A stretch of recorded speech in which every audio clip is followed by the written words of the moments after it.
Hey, it's Craig here again. Was shooting a video doing the heater core in my Dodge, so I thought. I've got it down to where I've got the new one installed. Got the dash tore off of it. The dash was all cracked. It was brittle. Common thing in these Dodges. Anyway, it was not recording. Battery was dead. It started to record. I probably had like 3 or 4 minutes and the battery went dead. So I'll show you what I've got done. I'll show you where I stand. So we'll turn around here. This is the engine compartment.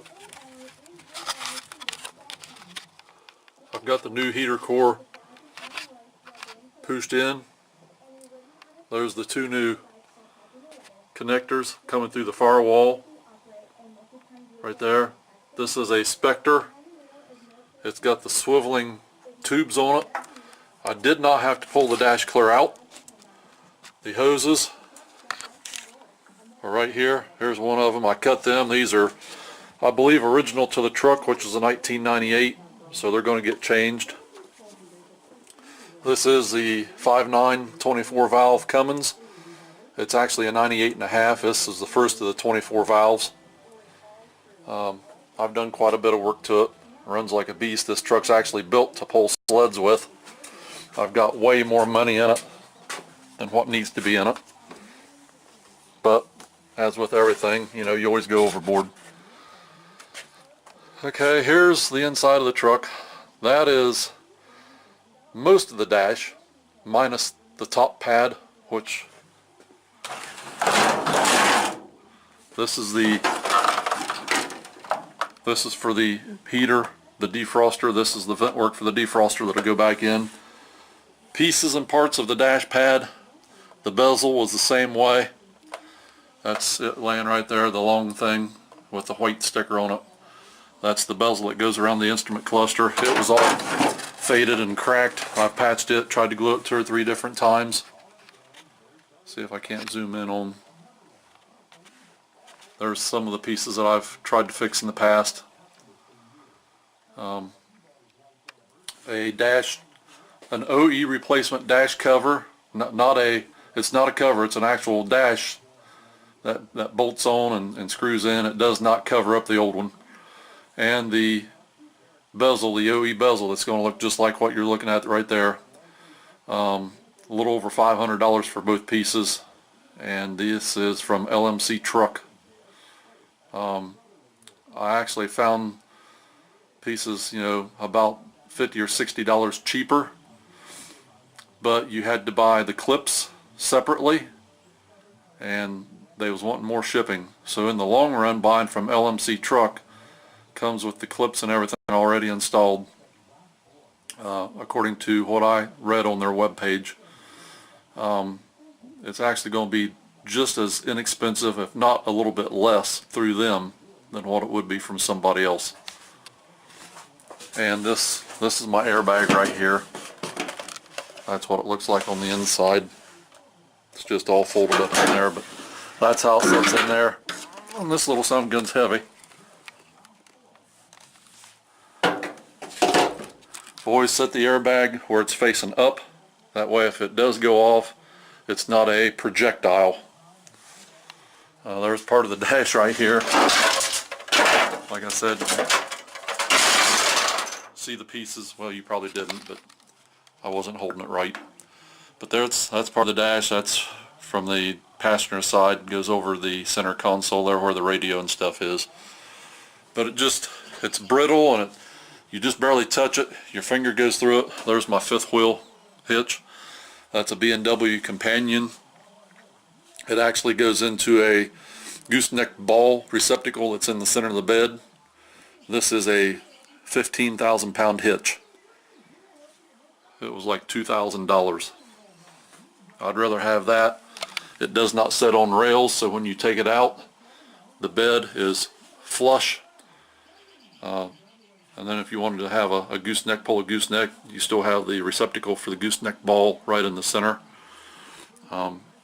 This is probably a little more expensive than some of the other 5th wheels, but again, like I said, it's dual purpose. So anyway, I have not ordered. I had to find out what my color code was. I'm ready to Well, here, let me show you the inside. This actually started out as a video on the heater core. Well, there's the heater core installed. Right there. I did not have to pull this dash clear out. I took my time. Right now I'm probably about 3 hours into it. And that is with removing the dash. So, it's not that hard of a job. Probably the hardest thing that I had to do was cut the hoses off the tubes here out in the engine compartment. That was probably the hardest part I had to do, was cut them hoses. I couldn't get them twisted, so I had to cut them off. And basically what I done, just took my utility knife, opened them up so I could get a screwdriver in there and get it so it wasn't not binding, but gripping on the tubes. Okay. The last two letters and this is supposed to be the color code.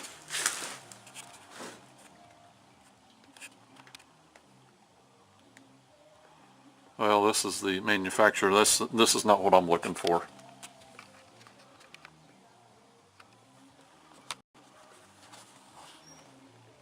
This is the VIN number. Supposed to be on the door, but it's not on the door. There's nothing on this door here. So, and I doubt if it'll be on the VIN plate, which is going to have to be, where are we at?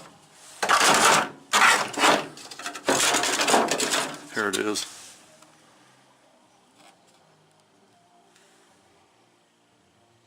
Yep. I'm going to have to reattach that to the new dash. That aluminum bracket there is for my tuner box display module. I've got a Quadzilla Adrenaline with the PV2 display in this truck. So what I've done is I just took and dropped the steering wheel all the way down, shoved it in behind the seat. Now I took the cover off of the airbag control module. That's what's set right here. What you're looking at here is just a box of bolts and screws and stuff. That allows the dash to roll down a little bit farther.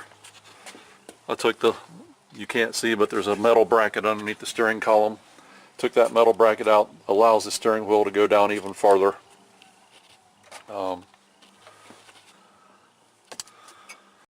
Okay, well, that's basically it. You do not have to take the dash clear out of the truck to put a new dash cover on. This can be done just like it is. And I